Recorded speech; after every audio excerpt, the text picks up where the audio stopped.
Okay, y'all, it is the moment you've been waiting for. We are excited to finally kick off this lunch with you. Before we do, if you were at the hoedown last night, can I hear a yeehaw? Did y'all have fun? That was awesome, wasn't it? Please don't judge me for how hard I danced. I am a professional. We had such a good time. That band was incredible. The bull, show of hands, who did the bull? Anybody? Yes. Who did the bull twice? All right, y'all. Well, the same people who put that incredible event together are the same ones who are putting this lunch together for you right now. And that's Proximity Learning, Inc. Proximity Learning is an incredible company that you're going to hear more about because we are solving the problems that you are facing right now when it comes to the teacher shortages that you're seeing. You are not alone. You are in a room full of people who are all battling it out for the same qualified people to come teach in their schools. And we're going to talk a little bit more about that. However, before we do, we've got a special guest that I'd like to introduce who's going to provide a brief introduction. If you'll help me welcome Fred Benson from our sister company, ESS, to the stage.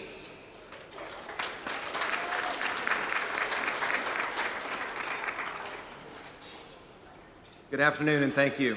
Thank you, April. I'm Fred Benson with ESS. ESS and Proximity Learning, as April said, are sister organizations. Our job on the ESS side of the house is to make sure that you have enough high-quality substitutes for your classrooms. I want to brag on my colleagues at Proximity.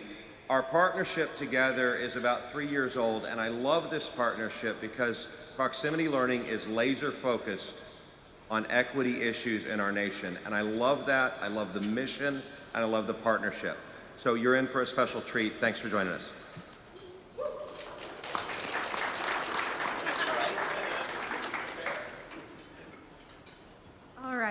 I want to also just continue what you were hearing Fred say. What Proximity is doing right now is, as previously mentioned, we are solving your staffing issues. We know that there are concerns. We are experiencing the greatest mass teacher exodus that we've ever seen in the history of education. We are watching the education system essentially crumble due to the lack of qualified professionals who are able to support the needs of our students in districts across the country. This is not an issue that is only affecting rural or urban districts. It's not a public-private issue. This is an across-the-board issue. We are seeing all subject levels, all grade levels, and all types of education in P12 across the board facing the staffing issues that you're facing right now. However, we are providing a solution for you, a solution that no longer relegates you to qualified individuals within your zip code. We are able to break the boundaries that geography has previously placed on your school districts, and we are able to provide innovative education with certified live stream instruction. So rather than hear me tell you more about that, I'm going to have you watch a brief video before we get this panel started. So we'll cue the video. It's no secret there's a nationwide teacher shortage. Meanwhile, the student population is skyrocketing. This makes it difficult to fill your classrooms with certified teachers. Without proper educators, students' test scores decline, their parents get frustrated, and educational equity among your students is negatively impacted. This problem is getting bigger and bigger. But what if instead of being constrained to teachers in your area, you had access to certified teachers nationwide? Proximity Learning makes this possible. As an organization of former educators, we are driven to connect all learners with the expert teachers they deserve regardless of geography. We live stream certified teachers from all over the country into school districts like yours, so you can say goodbye to teacher vacancies. Here's how it works. Similar to the classroom environment you're used to, instruction is at the front of the room. It's also on each individual student's laptop. A facilitator is in the classroom with the students and works with the teacher to create a dynamic teaching team. Our teachers are engaging, caring, fun, and most importantly, trained to teach through live video. From culinary arts to choir, to AP Science and math, Our high-quality teachers provide your students greater educational equity. Working with us is easy. We work with your grading policy, align to your scope and sequence, differentiate instruction, and adjust to your schedule. Whether it's traditional, A-Day, B-Day, 4x4, or whatever else you can throw at us. With proximity learning, you gain access to certified, engaging teachers who make you, your students, and their parents happy. Join us in our mission to connect all learners with the expert teachers they deserve. Contact Proximity Learning to talk to us about filling your vacancies today. Wonderful. So before I introduce the panel, I'd love to also just share with you what Proximity's mission is moving into the future. Our mission for this year specifically is hashtag equity for 1 million students. What we are providing is an equal playing field. As previously mentioned, we are no longer relegating you to people in your geographic boundaries. You are now able to offer Mandarin Chinese if you were perhaps in a district that never had a qualified, certified Mandarin Chinese teacher before. You are able to expand your course offerings. You're able to serve more students with high quality instructors as opposed to just warm bodies. So with that, I'm so pleased to introduce to you today, we've got our moderator, Dr. Michael Robinson, who will be introducing himself briefly, along with a panel of your colleagues. These are people who are facing the same issues that you're facing, and they're gonna be able to talk about how they are solving those issues around teacher shortages and staffing. So with that, please help me welcome our panel right now. Thank you. Thank you, April. Well, good afternoon. We'd like to welcome you to our luncheon today. Happy to see you. Many of you I do know and have had conversations with. Of course, I'm Dr. Michael Robinson. I am the VP of School Partnerships and Business Development at Proximity Learning. To my left, I have Daphne Donaldson. And right next to her, I have Dr. Diane Watkins. Right next to her, I have Brian Ingram. And I didn't tell where he's from. Daphne's from Louisiana. Diane's from Tennessee, Jackson. Brian's from Shelby County Public Schools. And then we also have Jessica Duran, Chief Officer at Portsmouth Public Schools in Virginia, and Dr. Donna Eagle from Prince Williams County Public Schools in Manassas, Virginia. So this consists of our panel. In an effort to kind of get things rolling, I'm going to ask the panel question. Everybody can feel free to chime in. The first question I have, and which most of you may have, or do, this applies to you as well, how has the teacher shortage affected your school district? So I probably would like to call on Mr. Ingram first. Dr. Robinson, in Memphis Shelby County Schools, the shortage has definitely impacted us. There's a large urban, can we hear? There we go. Is that better? Yes. Awesome. So let me start off. There's a large urban school district in Memphis Shelby County Schools. We definitely have felt the pains of the teacher shortage. We started our summer with over 800 vacancies that needed to be filled by August. And so again, working with Dr. Robinson at Proximity, that truly has helped us because it led us to be able to start our school year at above 98% of our buildings being staffed appropriately. Okay. Question number one, again, I'd like to go to Dr. Eagle on the far left. How has the teacher shortage affected your district? Sure, thank you. So also being employed by a large urban school district up in Northern Virginia, we've definitely felt the brunt of the teacher shortage. Turnover-wise, we probably did lose about 900 teachers or so. But we also added an additional, I believe, almost 100 certified staff in our budget. We had a really healthy budget year. And so we created lots of new opportunities for teacher leaders in our buildings. And so therefore we created even more classroom vacancies for ourselves. So it's definitely, and we added 87 new administrative roles. So we definitely have felt the brunt of the teacher shortage. I mean, we hired over 1,000 certified teachers this year in our hiring season. So we're not at 98%, we're about at 97% fully staffed in terms of our certified vacancies, but even, you know, in past years, we were much closer to 100%, so we've definitely felt it as well. Okay, panel, my second question is, what subjects do you or did you have the greatest needs in your districts for teachers? What recruiting methods have you employed, and how successful have you been in your efforts? So the first panelist I'd like to call on is Dr. Diane Watkins to tell us about what's in Jackson, what's going on. Well, of course, I'm sure Jackson, Madison County is just as everyone else. We've had a severe shortage in SPED, secondary math, foreign language, top 3. And we have used all aspects of recruiting. We have a lot of partnerships with our local universities and colleges and our regional universities and colleges. We also hosted our own career fair and job fair as a district. However, when you go to those career fairs and you speak at your partnerships with your colleges and universities, you find out that you just do not have that many candidates that's even entering foreign language or entering the SPED or entering high school math where they could teach high school math.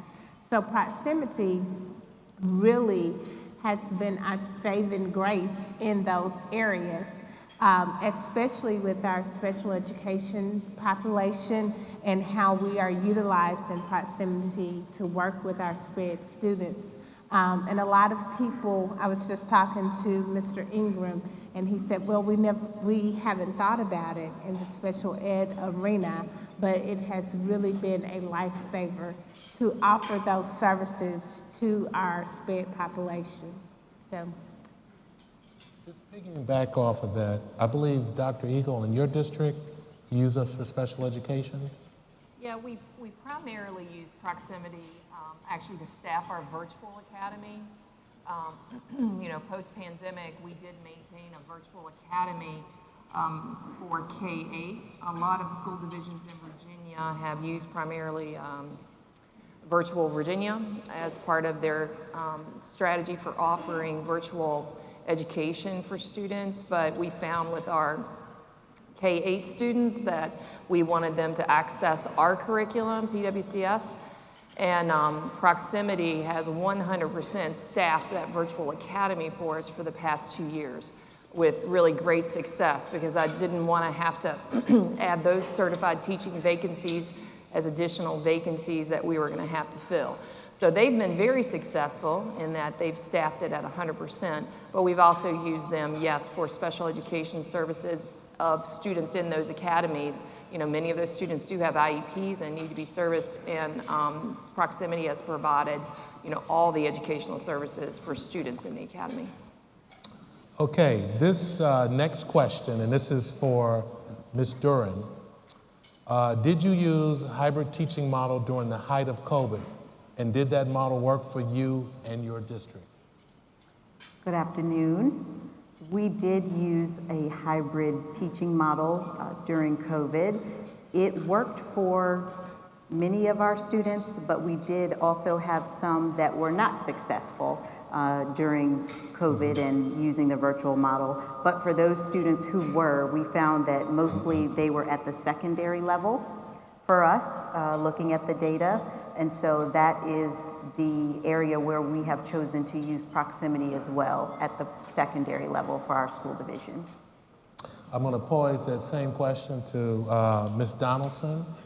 Your district or previous life during COVID? Yes.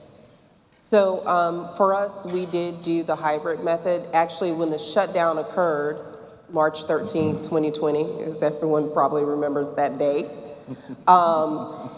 we actually kind of, everything shut down across the district and we were trying to figure out what to do. Well, what we found out is that because we were already using proximity, the proximity teachers were still teaching those kids because those kids still had their devices. And so that group of our students were still getting instruction while the rest of our district was trying to figure out how are we going to continue instruction, how are we going to become a one-to-one district when we weren't one before. And those kids never lost any instruction. Whereas our other students, they lost instruction because we had whole schools trying to figure out how to ramp up and provide that. So of course there were inherent challenges with that for the other schools and the other students that were receiving receiving instruction. When we came back and started doing hybrid, of course there were challenges with that, just because you had to have teachers trained on how to now become virtual teachers on certain days. And that was the challenge. How do I flip my instructional model to be virtual as well as being face-to-face on certain days and design that instruction where my students don't lose anything. And then I'm doing this with students who are actual digital natives, right? These kids know how to use the technology very well, and you had teachers who were veterans who did not know how to do it. So those were some of the challenges that we had, but we were really excited to know that our students who were primarily at the high school level were still getting instruction with proximity when everyone else was kind of scrambling. And that was that was mind-blowing for us, and that's why one of the things that they did, and this is of course my previous district, they continued and expanded that relationship because they realized the positive impact of that. Okay, question number 4. This is for Dr. Watkins. Do you have a virtual school in your district, and how are you recruiting your students? Do you use a partner to help recruit teachers for the virtual school, or do you provide instruction via a virtual school partner? We do. COVID allowed for us to continue virtual learning and to develop a virtual academy for Jackson Madison County School System students. And we have a blended or a hybrid method to that as well. We have some teachers that are on site and that are employees of Jackson Madison County School System, and they deliver that virtual instruction. As well as we have proximity that is in those areas, because in virtual school, it's hard to staff areas there as well. So we use proximity in those hard to staff areas of foreign language, SPED, some vocational classes as well. A lot of times, it's not hard to recruit a virtual teacher because everyone thinks that they want to be at the virtual academy. You don't have students sitting there right in front of you. So everyone wants to teach for the virtual academy until they start teaching at the virtual academy. I'm sure you guys have felt the same thing. Yes. So it's not so hard to recruit them. However, it's hard to retain them. And sometimes it's just not a good fit. And when there's not a good fit, we place those teachers in brick and mortar back into a building. And it works out for the district and it works out for the teacher. As well as our students, we have approximately 13,000 students in our district. And right now, our virtual academy has about 400 students, and we are kindergarten through 12th grade. So I was very surprised that our student population really stayed stable. I was thinking, the fear of COVID is pretty much gone now, so we will have a lot of kids choosing to go back to brick and mortar, but that population has stayed stable, and it's really beneficial for those families that need the flexibility of virtual academy and being able to travel, where we have a lot of families that they take international trips back home, and they're back home for 2 to 3 months at a time. So it's very beneficial for that group. But it's easy to recruit for the virtual academy, but not necessarily easy to retain. But however, we have a program where that we can utilize those teachers back into brick and mortar if it's not a good fit, after coaching and support. If it's not a good fit, we can do that. Okay. This next question is for Ms. Duran. Eliane, what challenges do you see concerning employing virtual teachers within your organization? That's a good question, and I think it's a good question to come specifically after what my colleague shared, because there are challenges sometimes when you are employing a virtual teacher, and one very big one is that classroom management and being able to develop those relationships with students so that the virtual teacher is able to be successful. And so what we have found is that you have to be very strategic about who you choose to have in the classroom as a facilitator to support that virtual teacher who's off-site. Because that person, while they will not be teaching the content, they will be there in the classroom with the students, and they will be responsible for making sure that the students stay on task, assisting them with any types of technology issues that they may have, and also working with the teacher on grading and being kind of a conduit with the school division. And so it's important that you find a person who may not necessarily be a content or subject matter expert, but someone who has those soft skills and who's able to come in and facilitate that class successfully, because that's the biggest challenge. Follow-up question is, this goes to Mr. Ingram from Shelby County. How have you determined who and what is the makeup of a facilitator for a virtual classroom? Very good follow-up, and it's funny because Diane and I were having this conversation prior to this beginning. One of the things that we realized in previous iterations of using proximity, we saw it as a hodgepodge solution. Can't find a teacher, we're going to use proximity until we find a teacher. Well, this year we made a strategic shift that proximity is the teacher. There's no going back and forth. This is going to be the solution for the year.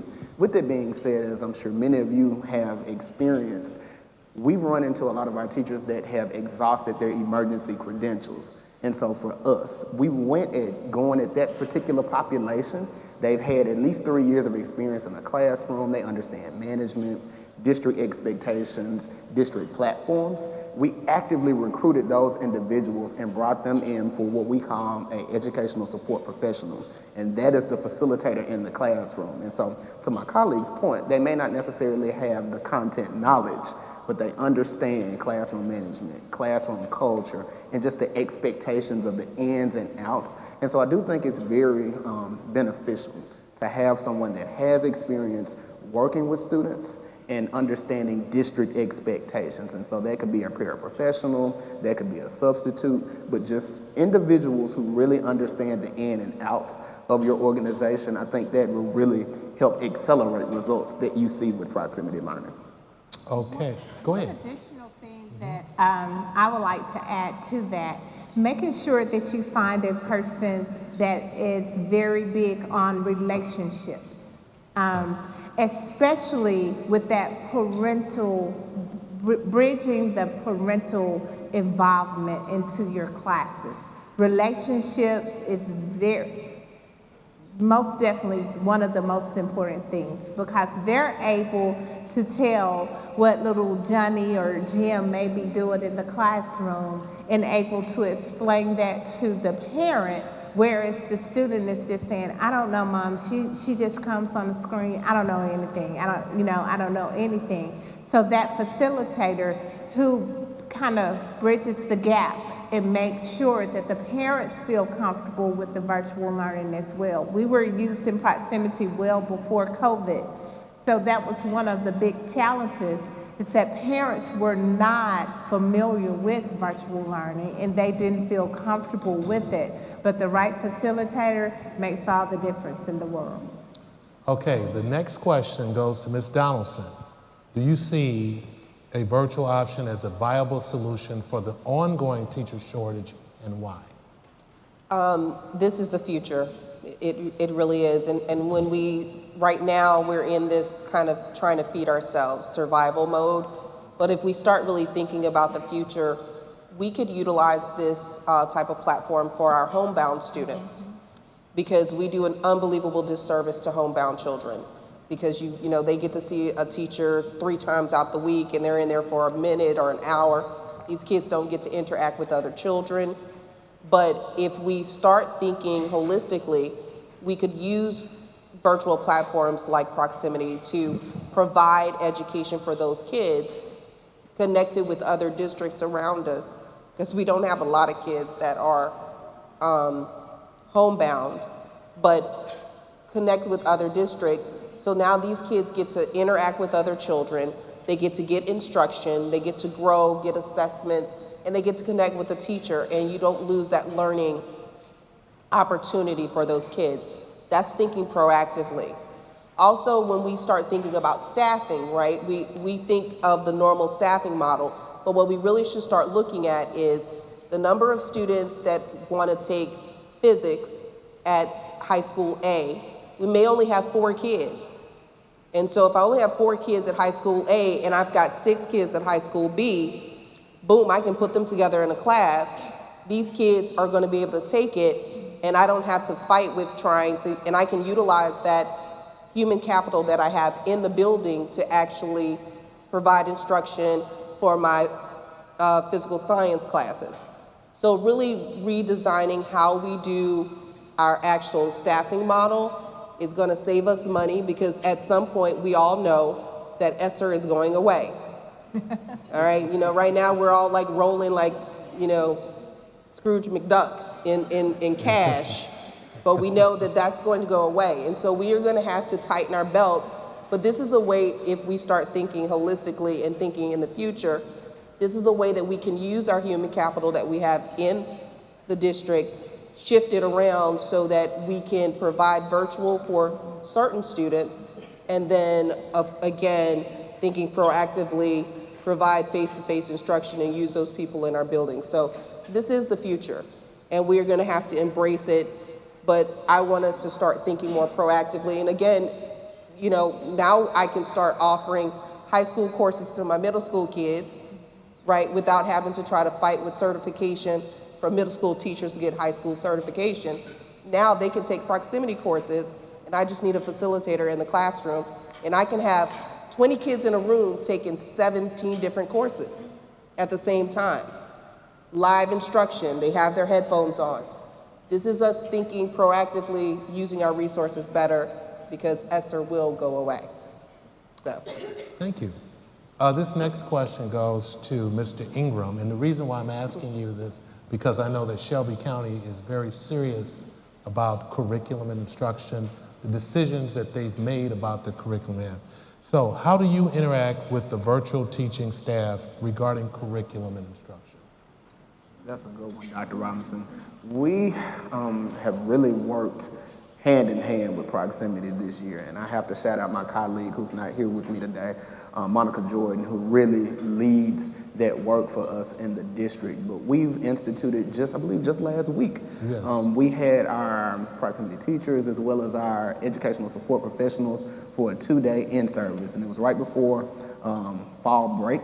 But it was important for us to reset and level set, because as Dr. Robinson mentioned, we're very strategic with curriculum in our district to ensure that every child has equitable access. So it doesn't matter if you go to school A, B, C, or D, you should have the same experience with the curricular resources and expectations. And we didn't want that to be any different with Proximity. And so we do a lot of level setting with Dr. Robinson's team, as well as with our local team, and bringing in, even when we onboard our Proximity teachers, they go through the same onboarding that our teachers that are in brick and mortar go through. So they go through our new teacher academy and get all of the resources, learn all of the ins and outs of our curriculum. And so just having that really close knit relationship with Proximity, as well as at the district level, maintains the integrity of our curriculum implementation. So we're really excited to see with us implementing it in a different way this year, what our results would look like. And I'm really encouraged,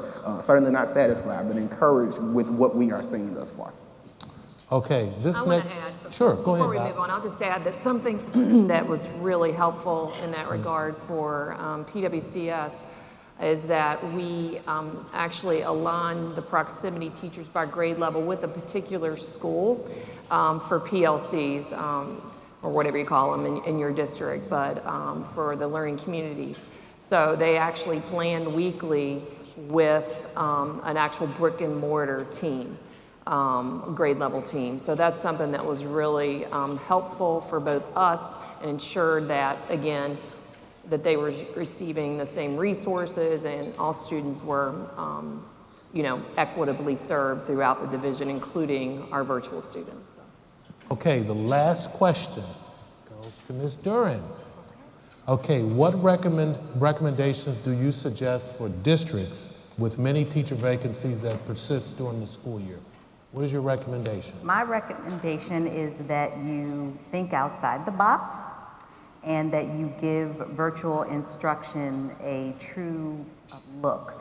And whereas my colleague said that this is the future, I would challenge that and say that this is the present, because this is where we are now and we're not going back.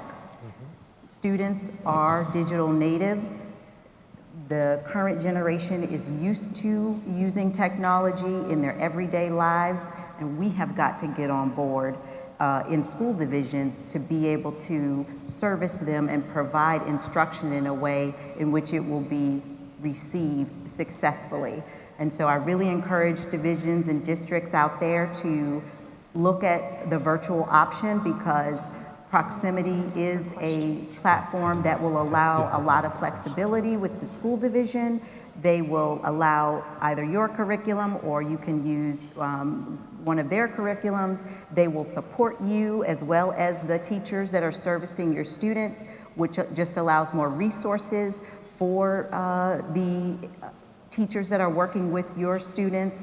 And it's also a company that I can say is very responsive as well. So they will call you back. They will answer your questions. They will do what it is that they can to support you to make sure that the virtual option is successful. And you're going to get pushback because it's difficult to change people's minds, and we know that change is hard. So a lot of your administrators may push back on it, but I challenge you to tell them that this is the present, and challenge them to give you a solution to this teacher shortage. If they can bring in 800 teachers and tell you where to get them that are fully certified, let them do it. Tell them you'll hire them. But if they can't, then we have to try something different. And that's the conversation that we had with our administrators. Thank you for that. We so appreciate the insights you all have shared with us today. If you do have any more questions, please do not hesitate to reach out to the wonderful Dr. Michael Robinson up here, who will be able to answer those questions for you or put you in touch with somebody who can. And if you'll join me, we're going to do one more round of applause to thank our panelists for sacrificing their lunch to talk to us. And I want to just say this. I've talked to thousands and thousands of educators. I do this every day. You know what the shortage is. If you're sitting on the sidelines, think about those children that's sitting there. I remember when I was a kid, growing up in the 70s in Illinois, in the Chicagoland area, I knew that every day that there was going to be, walking in Illinois, when I went through those doors, that there was going to be a certified, qualified teacher who not only understood pedagogy and content, but also loved me and actually built that bond with me. When we have a situation where we're just putting a body in a classroom, but the person doesn't understand the content or the pedagogy, what does that say? We are in a crisis. So please don't sit out there on the sideline. Don't be a naysayer. Try it out. It may work for you. Having said all of that, I want you to have a wonderful evening, rest of the day here in lovely Orlando. Thank you. 1